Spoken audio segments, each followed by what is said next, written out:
All right, good evening, everybody. This is Rob and Jordan, and we are back once again for Archangel Inc. Live number 49. Jordan, welcome. How are you tonight? I'm doing great, Rob. How are you? I'm doing good. It's nice to be back. And this evening, we're going to be talking about something that's on your mind. I know because you've been working on a little something, and I think it's a useful possible tool and path for authors out there who have projects already or who are just looking to kind of expand their suite of offerings. So tonight, the subject is online courses and building an online course from your book. So opening thoughts on any of that, Jordan? No, I think this is a fun topic because I think as authors, we should always be looking at ways to expand our platform, ways that we can, without spending a good amount of time. But, we always have to be very choosy about where to spend our time. Mm-hmm. But this is just another option, another idea for you to consider. I'm working on something myself that I'm super excited about. We'll talk probably a little bit more about that as we go for some examples. Mm-hmm. But I'm already seeing it as a really cool venture, even if it's just to get a break from writing from time to time, which we all know we need. Right. Absolutely. Yeah, no, it's always helpful to have other projects, other things to be working on, and ways to, again, expand your platform, expand your suite of offerings to people who are interested in what you do and who may benefit from some of the insight that you can share. Yep, absolutely. Cool. So first question here, why online courses? And so there are a number of different ideas, and we can kind of just run through them and then chat about them. Yeah. First one, more people are studying online than ever before due to COVID-19. Another point, our prediction is that online learning will continue to grow. People are seeking cheaper alternatives to growing a skill or to grow in knowledge. And they are a great supplement to your platform and give you another way to reach people. So thoughts on any of that, Jordan? No, I just think it's a really cool opportunity. I think the more you can see this time as an opportunity to build your business and reach more people, I really think that online courses are where that's at. We'll get into a little bit more on how to go about making them and some of the tools. But it's not super hard. There's a learning curve to everything. There's a learning curve to publishing and all that. But they're doable. They're doable as a way to reach more people. I think probably the greatest thing is that online learning really is growing. I mean, just think about how many schools are online, how many people are online nowadays learning things. I think things like Udemy and places like that have been around for a while. But just think about how Zoom is all of a sudden a household name, whereas before, members of your family were like, "Hey, what's this Zoom thing?" Mm-hmm. And as a content creator, as an author, you were probably familiar with it. But there's a lot of people out there that didn't even know what Zoom was. And now Zoom has replaced Skype as the verb for calling people online. So I think it's the same kind of opportunity as that. Maybe all of a sudden we're going to be going into more of this online learning. I think you can see it and think about it intuitively, but then also just thinking about how many schools and how many different people are going online to learn things. And just, hey, do I have to pay for a huge college course, or maybe there's something online that can teach me the same thing? And these courses have reviews, and there's a system set up here to get me some quality content. Same thing for books if you want to learn something. So I think it's a really interesting opportunity. Yeah, I agree with all of those points. For me, I believe that online learning is an alternative, I think, in the long term, really maybe to even traditional education, to getting degrees. A lot of people are really concerned about the investment. Obviously, people have concerns about the safety issues going to densely packed classrooms and kind of social sites, social gatherings like that currently. But even so, online courses are a good way to learn and develop in particular skill sets. If you have an interest, if you have a passion, if there's something that you're working on for your business, even if you're not looking to focus on your authorship career necessarily, but grow in other ways in terms of whatever your professional path is, online courses are a way to supplement that. It's a way to stand out. It allows you to direct the learning at your own pace in many cases. It depends, obviously. Sometimes there are courses that go in sequence and there's active instruction, week to week. Other times there are courses that you can, again, take at your own pace. So I really think that it provides an opportunity for those with initiative and a desire to to grow, to learn, to improve, to get better in whatever it is that they're interested in, to take advantage of that and distinguish themselves in a real way. So getting in, again, we talked about last week, getting in on the ground floor in terms of the Kindle Gold Rush. Yep. There are increasing numbers of online classes. Udemy has been around for a number of years. There are those sorts of opportunities.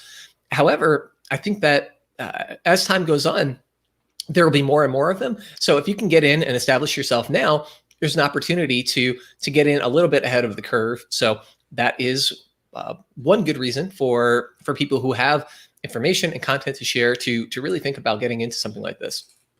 Yeah, I think that's a great point, Rob. I was just thinking about, if you go to Udemy right now and search in real estate course or something like that, I don't even have to go and do that myself to almost guarantee you that there's going to be less courses out there and less competition than there is if you're just publishing a book on Amazon. Just think how many thousands and thousands of books get published every day.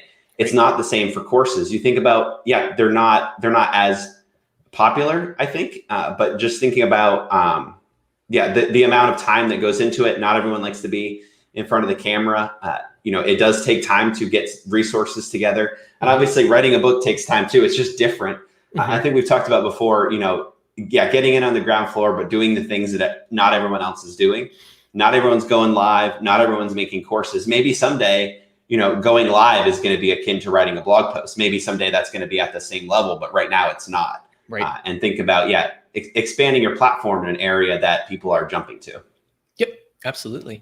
Well, let's move on to the next section here, which is how to create a mini course. So this is going to be a brief overview, and we'll once again kind of jog through some of these steps and then start to share a little bit. So first comes the idea. What's something that you can teach somebody else? What's your skill set? Is there something that you're passionate about, that you're curious about and want to share? Maybe that's an idea for a course that you can put together. Next, create an outline.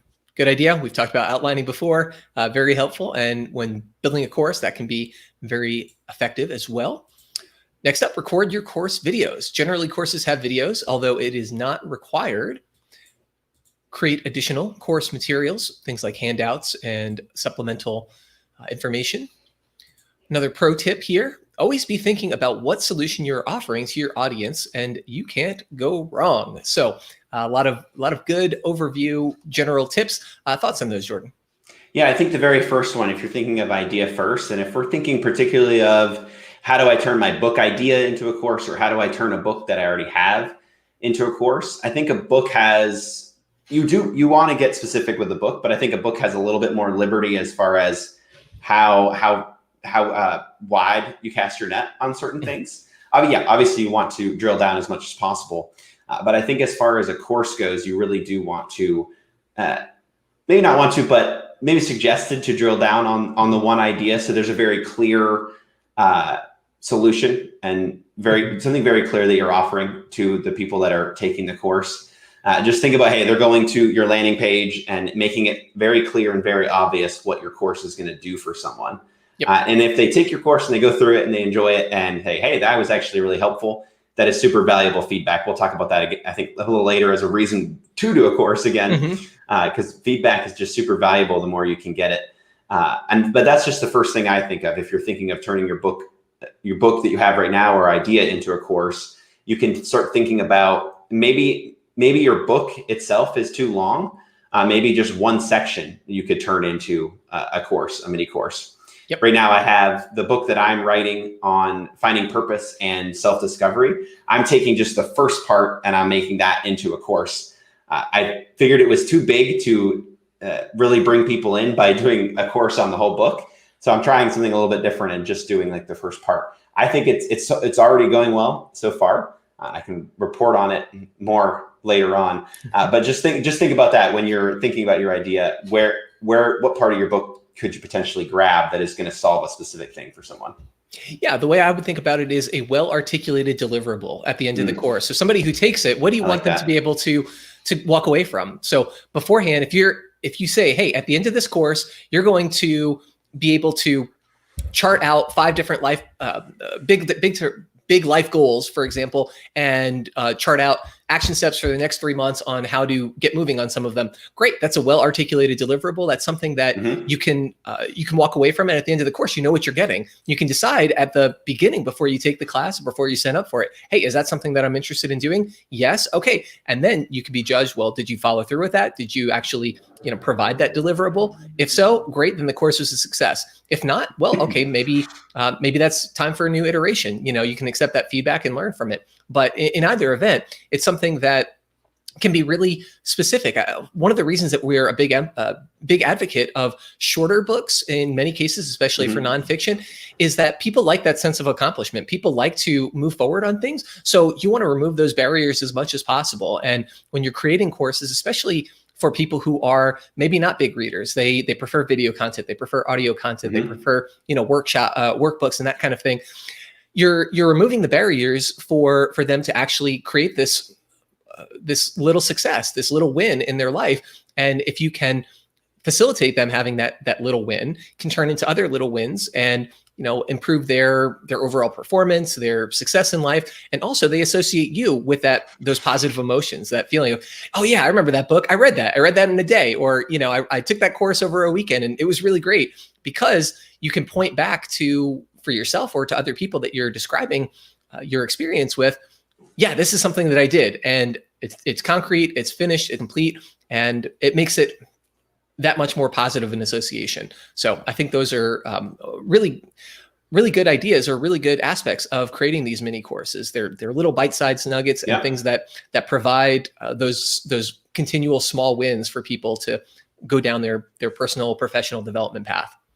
Yeah, absolutely. And I think with any of these things, if we're really diving into the how-to, think about taking whatever resources you already have. So maybe you've already written an outline for your book.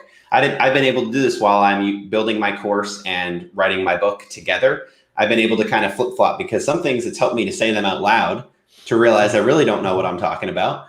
And then I already have a chapter written, and I can go and put that into the course details and put some stuff in there. Okay, that actually really helps explain that one point, or helps me to get that point across. And just vice versa with that. So I think using the resources and ideas and the content you already have, we've talked about repurposing content before, but in this is just using your resources and, not feeling like you have to jump into a course or the book and completely reinventing the wheel. You can kind of use what you already have and what you already know.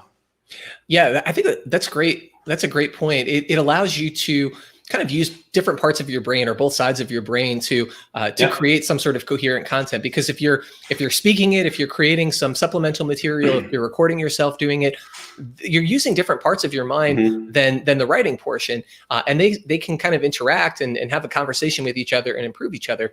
It reminds me of a course that I took several years ago. It was on movement and kind of primal practical movement.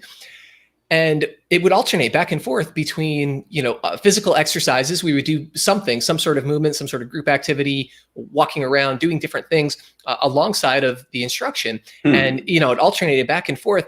One, it prevented that sort of malaise and, oh my gosh, I feel like I'm just sinking into this chair and I'm never going to be able to move again, and got your, blood flowing. So you felt more energized. But also it kind of embedded the information into some of the exercises, the physical movement. So the next time you're doing those movements, you can also have that association with some of those ideas, those concepts that you were being introduced to, as it, kind of alternated back and forth. So yeah, I love that idea. It's kind of, melding the left and right hemispheres of the brain or something, in a way. I mean, I don't know if they correspond exactly, when it comes to video versus writing, but something like that. You're having these different aspects of your creative process flowing and communicating with each other. So the conclusion of it, the syncretic, output is a little bit better than maybe it would have been if you focused exclusively on one or the other.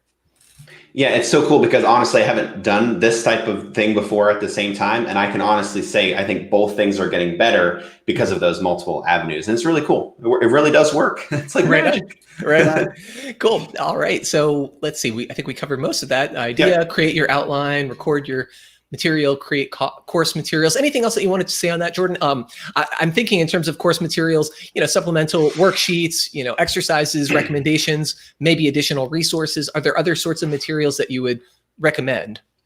Yeah, I mean, I think the not necessarily the cop out answer, but I do want to say this first. Anything that really does add value to your course, I've been tempted to just kind of throw things there.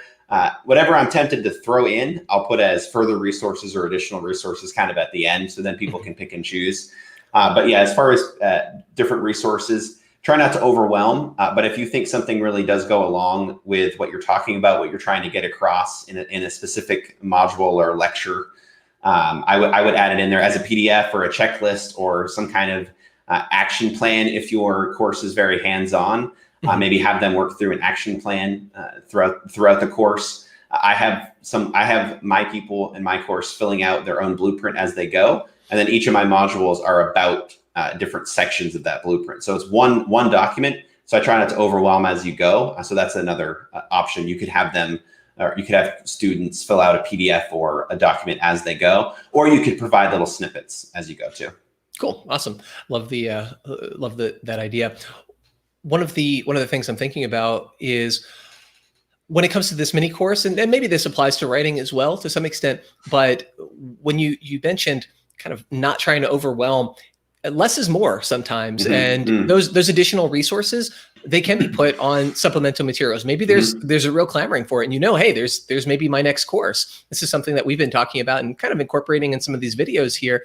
It doesn't have to be exhaustive. Everything that you put out doesn't have to run the gamut, because people are at different levels of awareness and familiarity with some of these topics, and not everybody needs that whole hog sort of experience.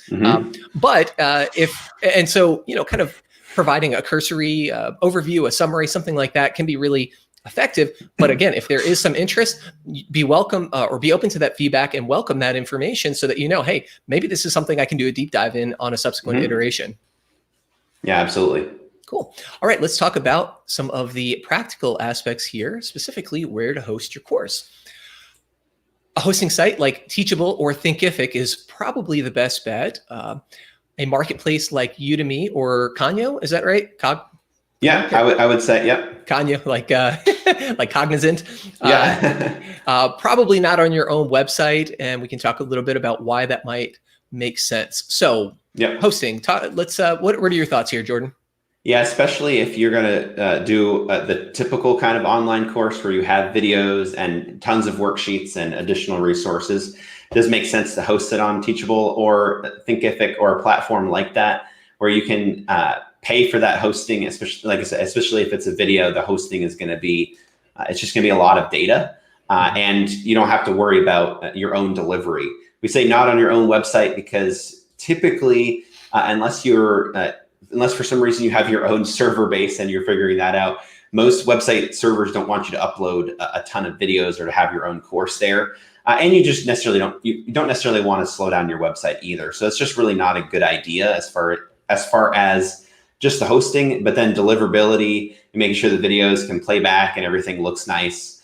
You do want, especially if you're going to sell your course, you want the user experience to be good. So thinking about making sure that all goes well, more so on Teachable or Thinkific. Do you have any comments on that, Rob?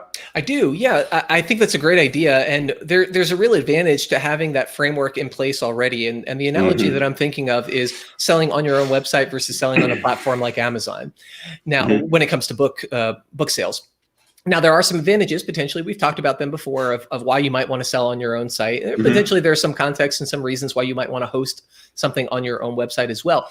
But two of the main advantages that are afforded by having some sort of platform, one, you have some sort of framework, and as long as you fill it with the appropriate content and high quality content, it's going to have at least a minimum threshold of polish, of professionalism, of respectability, and good user experience. The second reason is just user accessibility. People finding your website may be a little bit more difficult to do that versus finding you on Udemy or Thinkific or somewhere like that. Additionally, you're going to have the sort of market imprimatur, I think is that how you say it. Anyway, of having your book out there or your course somewhere else. People can trust, know, like, and trust Thinkific already. They know Udemy's there. If there's some sort of issue, if there's some, credit card issue, if there's possible fraud, it's a bigger company. It just provides a little bit more confidence to the user versus on, some random person's website. Again, there may be no issue. For all we know, Thinkific is much less secure than the website that you set up on your own, but it at least has that respectability and that perception of safety and security. There's a little bit more skin in the game for them if they do somebody wrong versus a fly-by-night website host. And so I think those are potentially good reasons as well to put it up there. It's just going to be a little bit more confidence instilling for somebody who's never encountered you before, and it's going to provide a minimum threshold of professionalism and polish when it comes to the presentation. Yeah, and I think anything you can do to up that trust, especially if someone's finding out about you for the first time, they're going through your landing page and they're saying, hey, this course looks great, I want to take this. If it's on Teachable, they can go and look up Teachable if they've never heard it before. Hey, is this a real thing? Some people might be helpfully paranoid about that. And whenever you're going to pay something online, make sure Teachable is a real thing. It is. It's a really good thing. Right. But if someone goes through my course and says, I don't like this, I have a 30-day money back guarantee. And as far as no one's had to do that yet, which is good. Cross my fingers. Cross your fingers to everyone out there. But yeah, they're able to just let me know that they want a refund, and I can just hit a button within Teachable and that refunds them. And hopefully that process is really easy on both ends. It's not just better for the customer. It's better for me too, as far as managing all that. And I don't have to manage payments with that. It can be set up and done within those platforms. And it makes the whole process, I think, just easier across the board. Yep. The only other thing I did want to mention with using a marketplace like Udemy. So Teachable and Thinkific are more like hosting sites. You're going to go and put your course up there. There's going to be that trust there, but they're not going to do any kind of marketing for you. And a marketplace like Udemy or Coggno, which I had never heard of Coggno before. I just Googled some other places like Udemy, which I thought was interesting. Udemy kind of has the market share, at least from what I've seen and what people have talked about as far as courses go. But Udemy does a really good job about advertising for you. They'll put your book out there. I just Googled myself, I Googled take online course, those keywords. The first thing that shows up is an ad from Udemy trying to get you over to that site. So you can, even just with that, you can know and can see. And obviously, if your course isn't great, Udemy's not going to try to push people there. But if it's a really good course, it's already doing well, Udemy wants to make money too. And they have those systems set up. So very, very good and very valuable as far as expanding your reach. And we talk about Amazon for those purposes too.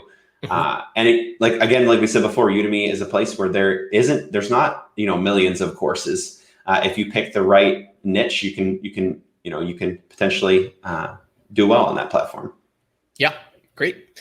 All right, let's jump on to the next section here, which is course marketing thoughts. Once again, got a few ideas here. First, tie into your platform and overall plan. Offer to your email list and network. Get testimonials. Get feedback and adjust as needed. If course goers are enjoying it and giving you good feedback, scale up with ads and other marketing ideas. So I think that covers some of the marketing thoughts here. What are your thoughts there, Jordan? I think I actually didn't think about this before when we were talking about it, but I think the biggest thing that stands out here is marketing is a very similar process, whether it's a book or a course. And if you're learning how to market a book, you can kind of transfer that over into your course marketing. One of the things we talk about a lot is the book review process and just connecting with people and how important it is to get some early reviews and early testimonials. We have that listed in here. Get testimonials, but you can follow potentially the same book review process by finding other courses similar to yours or anything like that, and by just reaching out and hustling and finding contact information and getting in touch with people. Hey, I got this free course in this similar genre. I mean, as long as you're allowed to do that, you check whatever platform that if you're hosting it yourself or on Teachable, you can give your course away for free to anyone you want to, but just check with Udemy and those things before you just go and do that. But yeah, if you give it away for free, people can join, give you some feedback. And even if they say, wow, I'm not a fan of this, maybe they can give you some feedback as to why. And if they love it, that's great. They can give you a good testimonial, and you can use that as you want. But yeah, I think just think about, all the things out there for books you can really cross over. And again, we have that note tie into your platform and overall plan. If the course fits in with your book, if it works with what you're already doing, use that. Send it to your audience. Maybe your audience is sick of free books or things like that, and you're like, hey, I actually have this full online course that I do this one thing. I know I shared it with just a select few on my email lists, and most people I shared it to were like, yeah, that's really cool. There was some excitement there because I think you're just doing something different, something valuable. So yeah, just think about that for marketing purposes. Yeah, great insight. I mean, the other thing that I would say in addition, it's that you mentioned free courses and kind of giveaways, Mm-hmm. but as you go on and build that platform, you may not want to publish, 3 or 4 or 6 or a dozen books in this year or next year or over the next Mm-hmm. several years, but you can kind of dig into some of these courses, really take a deep dive, start to demonstrate in practical terms and in real-time recorded terms your expertise and mastery when it comes to your area of specialty, and you can market these. And this could be another avenue. We talk about the big picture plan in many cases for books. Books are a lower tier, sort of lower barrier of entry way for people to get to know, like, and trust you. You might have some sort of free opt-in to get onto your email list as well, below that. But if you're selling courses at more of a premium, maybe your book is selling for $10 or $20, maybe your course is selling for 20 or 50 or 100 or a couple of $100. That's a good way for people to scale up a little bit. Well, I really like Jordan. The last book was really good. I like his email list.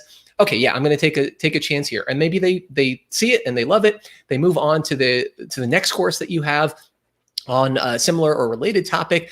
And all of a sudden you have, from one individual follower, multiple income streams, multiple revenue streams, because they really love what you're doing. They want to support your work. And it's a way to scale up, I would say, without having to go to the coaching element or things that take real time effort. This is still something that's scalable in the sense that it's a fully digital product. So, it's like a book in that respect, but unlike coaching, because coaching has to be, real time, or even group coaching, you have a designated block of time and you're limited by the number of hours in a day. When it comes to a product like this, something that is, digital and available at the user's discretion, you can scale up in a much more aggressive and rich way. Yeah, and I think to sum it up, just thinking about it as a way to just dig deep and help your people even more. If someone has read one of your books, what's something you could do as far as a course? Maybe it is just like, maybe you write a book and the course is just exactly the book, but instead you're talking about it. I mean, I think that's beneficial too, potentially. You may want to do that. You may not want to do that. But thinking about how that could help someone just a little bit more, I think is the value there. And that's why it's just easier, and not necessarily just easier, but it's better to, just to think about how can I help the people that I'm already helping more so. And then obviously building the things that are continuing to bring people in. But yeah, just doubling down and just helping the people you already serve even more. Yeah, love it. I love it. It's great. Great thoughts. I think that's about it. Anything else that you wanted to say on that big picture, marketing thoughts and ideas? No, I'm good on that. Cool. So closing thoughts, the question here, our course is a good idea for your business. Obviously it's going to vary, but it's something that we wanted to put out there to offer to anybody and provide an alternative, another way for you to scale out. Maybe you don't have to think about your next book. Maybe this is an opportunity for you to, as you mentioned, Jordan, double down on value. What am I really good at? Maybe there are practical aspects. Maybe there are practical things and tools that you can teach from your book and show what it actually looks like when applied, through these courses. Maybe there's feedback, there's guidance, there's, all sorts of different approaches and ways to expand on your content, and courses provide another avenue, another platform to do that, and potentially another avenue for revenue generation. Summarizing again from the top, they're likely to continue to increase, and it is something that we certainly encourage you to look into. Anything else on that? No, I would just say, and this is just maybe potentially a side note, but for me, doing this most recent course and doing videos is so different than writing, that it uses a completely different set of energy that I can write in the morning and go to a course as opposed to, it's harder for me to just write all day or just record videos all day. For me, it's fun to kind of bop around and do different things. And some people are going to be different with that. But yeah, I think if you're an author and you're writing a book right now, maybe even if it's just getting on YouTube and doing some videos on there, it can be a fun way to just help your people even more. Yeah, great point. It is a way to remain productive and creative while not burning yourself out on any particular task. Yep. So great point there. Great. Well, thanks everybody for tuning in. If you have thoughts, comments, questions on building your own course, any recommendations that you're looking for from us, any insight or feedback, we're happy to provide that. Definitely feel free to leave any comments or thoughts below. And of course, we always like when you like and subscribe to the channel. And I think that's it for now. We will look forward to seeing everybody next week for Archangel Inc. Live number 50. It'll be a big 50. A big 50. So big day for us. So thanks everybody. Have a great night.